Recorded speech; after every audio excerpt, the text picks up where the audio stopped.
Let's freaking go, baby. Let's get it. Big time guest.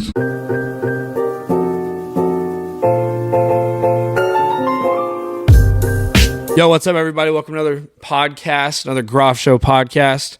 Episode 16, first one of 2022. We got a big time guest here. Big time corner from Montana. I got to read all these accolades because there's so many of them. NCAA interceptions leader with 9. And NCAA defensive touchdown leader with how many? 3. Okay. First team All-Big Sky, unanimous. First team All-American. Newcomer of the year and Buck Buchanan finalist, the one and only Justin Ford. Appreciate you coming on, bro. Nice to be here, man. First of 2022. I know, first one of the year. Hey, how's the 2022 treating you, bro? Not too hot, actually. I ain't gonna lie. I just had COVID, so not the best start to the year. But we're optimistic.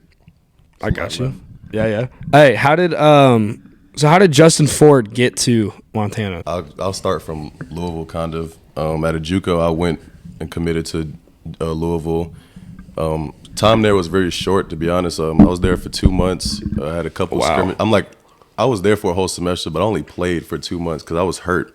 As soon as I got there, so went through an injury, my first injury ever. So it was kind of tough, mentally, just watching other people play and trying to put yourself in the position, just imagining what you would do differently, type thing. So yeah.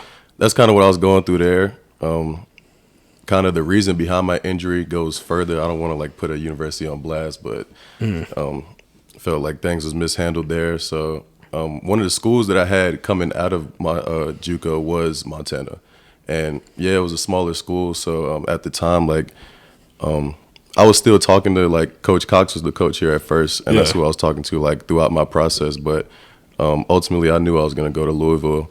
And then so coming out the second time, being able to be in contact with Montana again and kind of understanding the program and knowing big time football is played here. And I felt like it was my type of environment to be in. And being that the opportunity just seemed like it was perfect timing. So that's what made me pull the trigger and come here. And it's been a blessing ever since. Where did the name jacoose come from? I don't think I've asked you that. Is that what you made up, or you got called it, or no? Yeah, one of my cousins, I can't even explain this because it's not gonna make sense because it's just it kind of just happened, honestly. I was at the basketball court one day, and one of my homeboys, he makes a lot of jokes.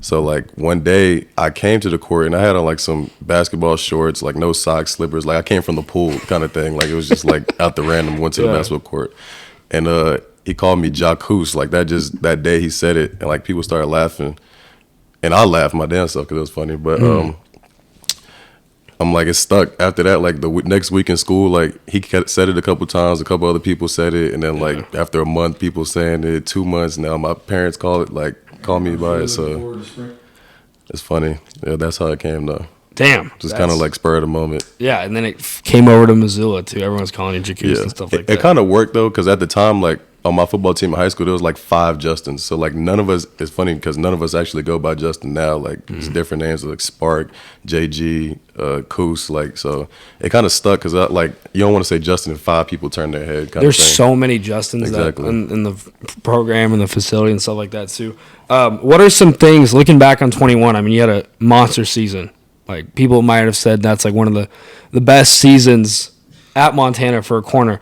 When you look back, what are some things that you excelled in, and what are some things that you wanted to improve? Some things I excelled in, obviously getting my hands on the football, which is the ultimate goal to help your team. I'm the more I give the ball back to my team, the greater chances we have of winning the game. So I think I did a great job of that. I also look at a lot of things that I could have done better, which is why I'm back. I think I could be more consistent.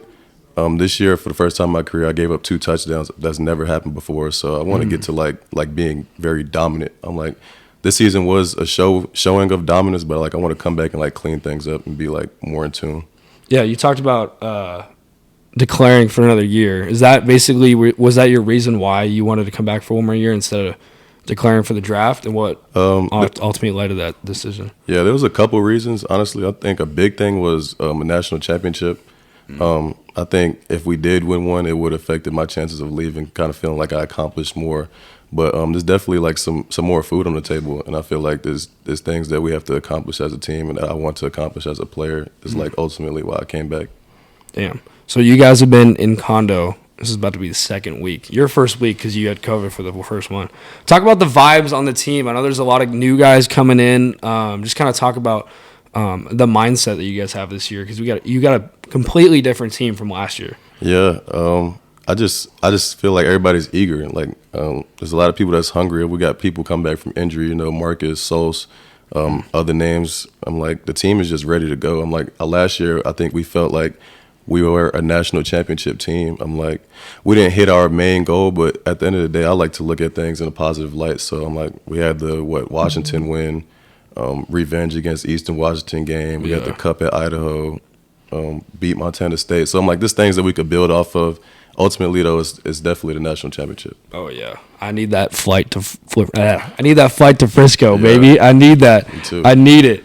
And that Big Sky championship too, man. I mean, I feel like Montana was so close, and it was just injuries and stuff like that. It just bugged out of the way. But damn. Okay, so when we talk about 2022, who are some guys that maybe didn't get a lot of noise last year that you've seen work that you think will make some noise next year? And I know people out there.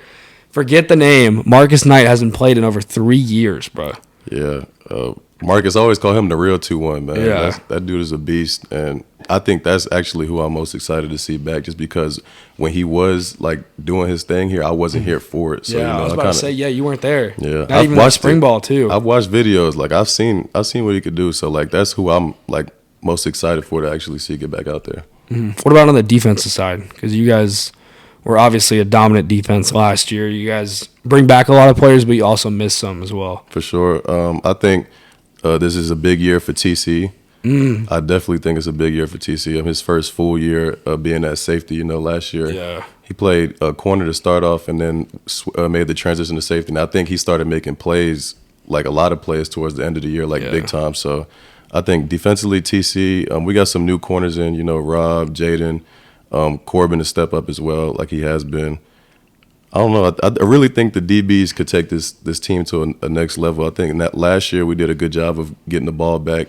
I think as a collective group we should be like more in tune, and like it should be more cleaner for all of us. Yeah, especially because you guys got a lot of people coming back on the front side too. Yeah. I know what they're going to do. You know, so I think like with us, that's the biggest thing. Yeah, let's talk some NIL. I know you're a big NIL guy. You got a lot of opportunities and stuff like that. What are some deals that you have right now currently? Currently, I actually only have 2. I have Body Armor and I have Lifestyle Bands.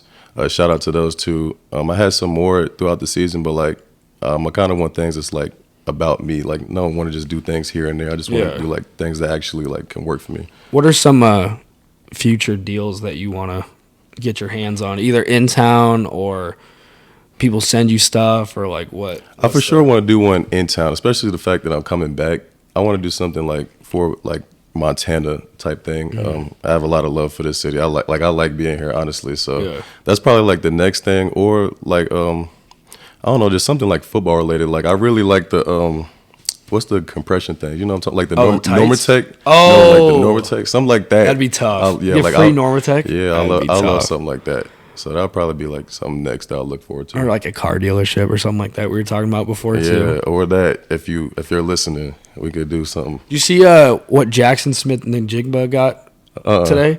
He got a customized like Ford from like the Columbus Ford dealership or whatever. Yeah, Missoula Ford dealership. Look, I got the last name. We can make that work. Hey, that is true. It is true.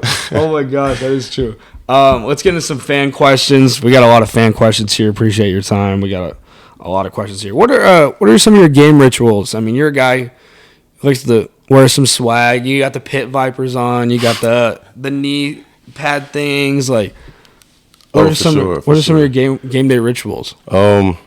One, I gotta do things my way. So like even if like the way I wake up, like it has to be like almost like routine. So like I do the same thing. I wake up, I shower, I play the same songs and stuff like that. And like right before the game, I make sure the last song I play is called AA by Shy Glizzy. I'll make sure I play that. That's the last song I play every time I go out. That's like the only like ritual thing I would say, like mentally I gotta play that song. Other than that, I just gotta feel like myself. So like I said, I do things my way, and then like if I'm feeling the best way I can, I think something special gonna happen. To be honest, Damn. Like I always tell my teammates before the game, like when I'm feeling it, I'm feeling it. Yeah, and that's pretty much every Saturday. That's how it worked. But damn, what was your favorite moment from last season? I mean, there was quite a bunch of dominant wins. What was your favorite moment? I gotta get two. Okay. All right, because there's like three of them, but I'll get two. The fumble return against Montana State for sure. Okay. Because that was a rival, and then that bitch was loud. Yeah, that was I ain't gonna lie, that was crazy. And then Eastern Washington in the revenge game, the playoffs, the pick six was definitely like right behind it. Like they're like 1 and 2, so that's why I asked for two, because that one was actually crazy. Because I don't know if you remember, I caught like 2 cramps, a couple plays before that. So the fact that I was able to get back out there, which only happened because 2 of our corners went down the next play. So like I had to go back in. Mm-hmm. So then to go back in and do that, and then like that was kind of like the ceiling on the game. That was definitely like 2. What were the thoughts about throwing the ball up in the stands there? And what do the coaches say about that one? Because I heard you were gonna try to do something like that, but it just kind of came out of emotion or what? Yeah. Funny thing is, it just worked out this way. But earlier in the week, Jack Jones had did it from Arizona State, and he didn't get a penalty when he did it. And I was kind of talking to TC and Omar like during the week, and like we was talking about that play, and I was like, if I get one, I'm gonna throw it. And I ended up getting one, and I was thinking about it. The reason I threw it the way I threw it is because like I had to think about it before I did it. I swear to God. But the time, like there was low on time, so I knew like if I did do it and we're up by 2 touchdowns, it didn't matter. So that's the only reason why I was like, all right, and just threw it. And then now Coach Hawk, I'm like, he wasn't mad because the game was over. I feel like if it was in a situation where like it actually mattered that I threw it, it would have been a problem. But like he was like, nah, and gave me a hug or whatever. That was a dagger for sure. Yeah. After that, they were just depleted. I wanted to talk about that upset against Washington, because that was a big game, because it was like they have a ton of 4-star, like 5-star kids that like everyone knows, and then you got Montana, and it's like all these kids that are under recruited, like maybe kids that were highly recruited that fell to Montana. Like just kind of talk about that whole week as a player, because I mean no one believed Montana could win unless it was like us in that room. For sure. That was definitely a big win. But something I told some of my teammates, which a lot of us last year, luckily, were transfers from a bigger level. Mm-hmm. So, like, to them, I've been told them, like, I don't see a tremendous difference in talent here. Yeah. So, like, that's one thing we harped on. I'm like, people was, like, fans-wise were excited about the win and kind of shocked.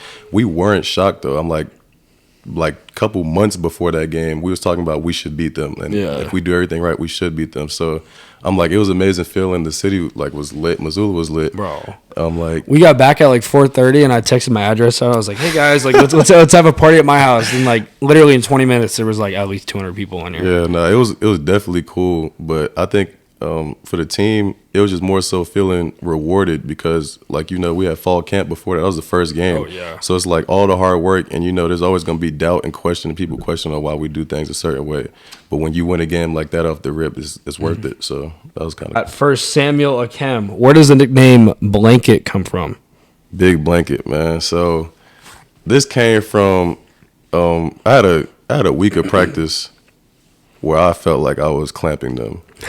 And I called myself the Blanket because he was like, I wasn't doing, like Sammy was talking back. He was like, you're not doing nothing. I was like, I'm everywhere. I'm the blanket. Your blanket covers you. So I was like, I'm always covering y'all. I'm the blanket. He used to call me the handkerchief. And we just go back and forth. And like, I think after my 6th pick in a row, he started calling me Blanket. He's like, okay. Yeah, he let go now. of the handkerchief. Damn. Next one comes from Ray Green. What advice do you have for young aspiring DBs? Young inspiring DBs, I would say just stay on your path and stay consistent, because that's the biggest thing. I'm like, you take a week off at DB, and a week off, you'll lose a step for sure. Mm-hmm. So that's one thing I would say is just keep focused and like keep working. And then one thing I would say is no matter what you accomplish, you should still feel hungry. I'm like, they'll never, like, one thing I always tell myself is they always remember your last play. So, like, you could do amazing, good things, but especially at our position, you give up a touchdown, that's the last thing they're going to remember. So, I would say just stay hungry and never feel, like, complacent about anything. Okay. Next one comes from Keenan Curran. Top 3 Griz receivers you've guarded one-on-one. Even if they're not here no more. Even if they're not here. Since you've been here, who are the top 3? Zamori is definitely up there. He's 1. He probably 1. Sammy is 2 for sure. Shout out. And I don't know, that third spot, we got a lot of good receivers now. I'm like, Mitch is good. Me and Sim actually have a battle thing going on. You guys do? We I go swear. back and forth for sure. I swear. So I'll put them 2 up there. I don't really go on the slot, but this year I actually do plan on it. So I plan on seeing Sos, Keelan in there, Malik. Malik is actually a blazer with his speed. Always a matchup problem. Aaron is a matchup problem with his speed. Junior. Yeah. Get more receiver reps there. So I'll give a 1 and 2 for sure. Sammy and Maury. Number 3, I think we got a lot of players we could put there, so I'm not even going to, like, try to. So what made you want to go in the slot a little bit, I guess? Kind of show your versatility? Yeah, kind of mix things up. I feel like I could do it. Like, Montana State, there was motioning dudes all around, and I was following him, you know what I'm saying? So I could do it, and especially with us bringing in 2 corners, if, like, need be, if we need me to step in the slot, I want to be able to do it. So that's one thing I'll definitely look forward to this season. What made him so tough? Big Frank NYC says this. Oh, that's my pops. Okay. What made him so tough? Man, Pops made you tough? Pops did make me tough. And it's not even football, like just sports in general. Like I actually was like more of a basketball player like when I was younger. And like kind of the expectation, this is the one thing I would say, like the expectation for sure came from him. And like never feeling satisfied because I had 20 points did not matter. The next game I played, I better have 20 again and 20 again, like type thing. So that's kind of how it is now with football. It's like I didn't catch one pick and be like, all right, I'm cool, or catch 6 and like I'm cool. Nah, like I'm hungry for the next one. Like that's kind of the thing, the mindset I get from him. So I would say that's kind of what makes me tough is because I love like what's next, and that's kind of like what drives me. That's tough. Have you ever seen a fake field goal attempt as bad as the one you returned against the Cats? No. And the crazy thing is, if you watch the play, I'm looking like, what the hell is going on? Yeah. Like, I seen him hold the ball, and but he was just like, it was just reaching out. Like I was he wasn't confused like too. I thought you guys blocked it. To be honest. It wasn't urgent at all. Like he kind of just held the ball out there, and Jace got to it before I was. But I'm looking like I come off the line and I'm about to rush, and I see him holding the ball out. So like I'm preparing for a fake. But I didn't know what they was doing, so Jace blocked it and shut it down. But I was looking like, damn, what are they doing? And that's I just picked the ball up. Bro, I feel like it bounced so perfectly in your hands, bro. Do you wear like a magnet or something? Like, how does the ball ever just? Bruh, that play, the funniest thing about that, if you remember, what team was that? The sack fumble I had where I picked it up and pitched it. I think that was I think it was Dixie. I think it was Dixie State. Yeah. And I picked it up one hand. Like, and I missed it the first time and then picked it up, which kind of, because I probably could have scored if I picked it up clean. So that time I made sure I put the pinkies together and picked that ball up. I promise you. Pinkies together. Have you always been an interception machine, or was this year just a little extra special? This year was for sure special. Yeah, there's not every day someone gets 9 picks. Yeah, I will not lie and say that. But I've always caught interceptions. Yeah, like in high school, I had broke our school record for interceptions my junior year, and then I broke it again my senior year. Okay. And then JUCO, I didn't have that many picks in JUCO, but that's really because teams were like staying away from me. But I've like every year I've played DB, I've always had interceptions. 9 is special though. 8 in a row, definitely like I wouldn't even expect me to do that again. Like that was crazy. I would expect a great season, but every day you don't run into 8 straight picks. Like that don't happen. Yeah, especially after that season too. There's some teams are gonna be a little cautious. Oh yeah, for sure. They should be, because if they don't, I'll get 9. I promise you, I'll get 9 again. Be cautious, guys. Be cautious. Who do you model your game after and look up to?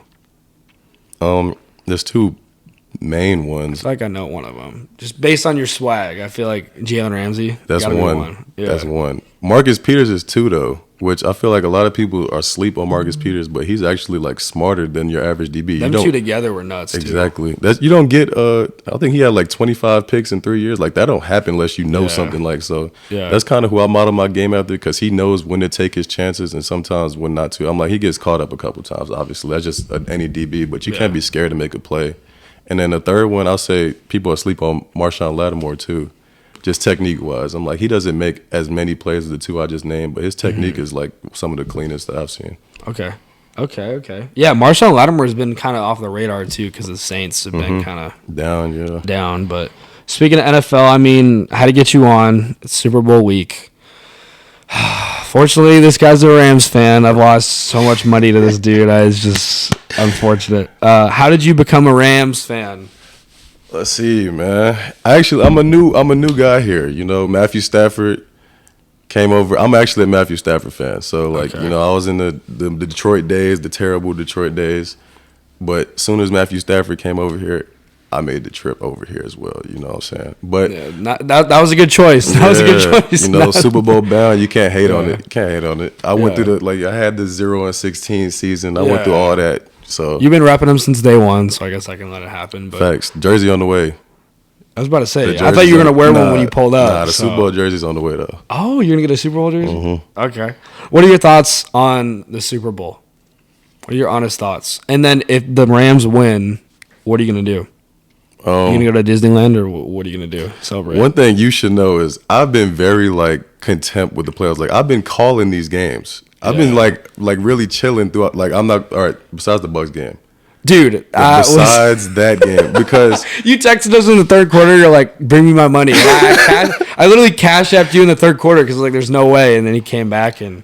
Besides, I had a great feeling about. Like I told you, we was going to dominate that game, which we was doing. And then like once they started coming back, I was sweating. I was in my room in my bed, and like by the fourth quarter, I'm standing up like screaming at the TV. You didn't post anything for like an hour. I was screaming at my TV, bro. My door was locked. My roommates were trying to come in. I was not playing. So I think we're gonna win though. Super Bowl. I like Joe Burrow. Hopefully he don't beat us because I probably won't like him after that. But I definitely like our chances in this. Okay. You're not nervous of the Bengals at all, especially at home too. They got a trio, but I think one we got Jalen Ramsey. So I'm like one of those receivers are gonna be like under restrictions. Then we got the best D line versus one of the best. It'll be interesting to see how they play Aaron Donald. Exactly. They have one of the worst O lines, so that's why I feel good because everybody knows the game is one up there in the front. So we have a good O line. They have a terrible O line. We got a good D line. Their defense is all right though, so I'll give them that. Well, what's your final score prediction? Maybe you'll get it right. I think I said 28-24 or 28. Yeah, 28-24. Okay. Us for sure. Okay, for sure. As we wrap this up, Montana does blank in 2022 to win the Big Sky and go to the Natty. I'm so confident in this team. This team just needs to be healthy. If this team's healthy, we could beat any team you line up against us, and I honestly feel that way. So I think that's the main thing for us. I'm like, obviously, you got to stand on your principles. We have to work hard. You got to pay attention in your meetings because we got a lot of new players that got to learn some things. But ultimately, if we're healthy, I like our chances versus anybody. How does it feel to be in front of the room as a senior now? Is that kind of surreal? Is that weird or like? No, it's not. It's not weird. I was fortunate to play with Omar last year, so like, my voice wasn't as needed because as a senior, we all expect our senior to lead us, and he did a great job of that. So it was cool to be there with him. Now it's just me, and we got Jaden coming in. But to be the front of the room, I feel like there's nobody better for it. I've been through a lot. I could teach every DB that's in the room, and I could also learn from them too. So yeah. That's dope. Last question, bro. I appreciate you doing this, man. What's the future hold for you, man? What are some dreams and some goals for this season and beyond? This season, first goal is for sure the national championship. That's why we came back. For myself personally, I just gotta put my best foot forward. I gotta work harder than I ever worked. I gotta be better than I ever was. So I'm like, they might not look like 10 picks or 9 picks, but it don't matter as long as they're. Really, my main thing this season is no touchdowns, because that's what I've been like. The high school JUCO, I have not allowed touchdowns. So to let up 2 last year was honestly, I'm more mad about that than I am happy about the interceptions type. Really? Yeah, like. And 2 touchdowns is like impressive too, but you're just like nah, because it sits with you. It sits in the back of your head. Because I know I'm the type of dude that like as soon as it happens, I know what I should have did better. Because in my head, like I'm already thinking of 1,000 situations. So Yeah. as soon as it happened, I was mad. I'm still mad about it. So I can't wait till next season. Hey, that's a driving force to come back, and I'm glad you're coming back, bro. That's gonna be lit. But I appreciate you coming on, dude. Make sure to follow him at jacoose. On Instagram and Twitter, same name, don't change. Hey, don't change. Right. Appreciate you, bro. Appreciate you for having me, man. Thanks, dude. Yep.